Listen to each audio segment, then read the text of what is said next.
Pakistan cricket board کی management committee کے سربراہ ذکا اشرف نے سابقہ ٹیسٹ کرکٹر سرفراز نواز سے ملاقات کی۔ اس موقع کا مقصد اس معاملے کو حل کرنا تھا جس کا تعلق ان ادائیگیوں سے تھا جو جنوری 2017 سے سرفراز نواز کو رکی ہوئی تھی۔ نیشنل کرکٹ اکیڈمی لاہور میں ہونے والی یہ ملاقات خوشگوار ماحول میں ہوئی۔ اس موقع پر سابقہ کپتان مصباح الحق اور محمد حفیظ بھی موجود تھے۔ پاکستان کرکٹ بورڈ کی مینجمنٹ کمیٹی کے سربراہ ذکا اشرف نے اس موقع پر سرفراز نواز کو پاکستان کرکٹ بورڈ کی کرکٹ ویلفیئر پالیسی کے تحت ان کی تمام رکی ہوئی ادائیگیوں کا چیک ان کے حوالے کیا اور انہیں اپنی تمام تر حمایت کا یقین بھی دلایا۔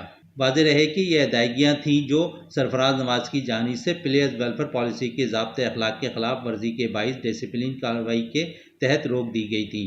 سرفراز نواز چونکہ اب پاکستان کرکٹ بورڈ کو یقین دلایا ہے کہ وہ ضابطۂ اخلاق پر عمل کریں گے، لہٰذا پلیئرز ویلفیئر پالیسی کے تحت وہ ادائیگی بحال کر دی گئی ہیں۔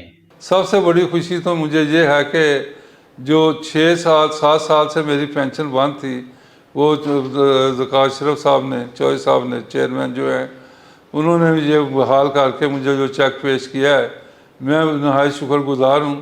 اور جس حالت میں میری صحت بھی ہے وہ دیکھتے ہوئے میں کہوں گا کہ چوہے صاحب کا ایک بہت ہی زبردست کام تھا۔ ذکا اشرف کا اس موقع پہ کہنا تھا کہ انہیں سرفراز نواز جیسے کرکٹر کو اس حالت میں دیکھ کر افسوس ہوا اور وہ یہ دیکھ کر بہت ڈسٹرب ہوئے کہ سرفراز نواز جیسے کرکٹر کو ان کی پینشن جیسے حق سے محروم رکھا گیا تھا۔ شہزادہ معین، رہنما نیوز، کراچی۔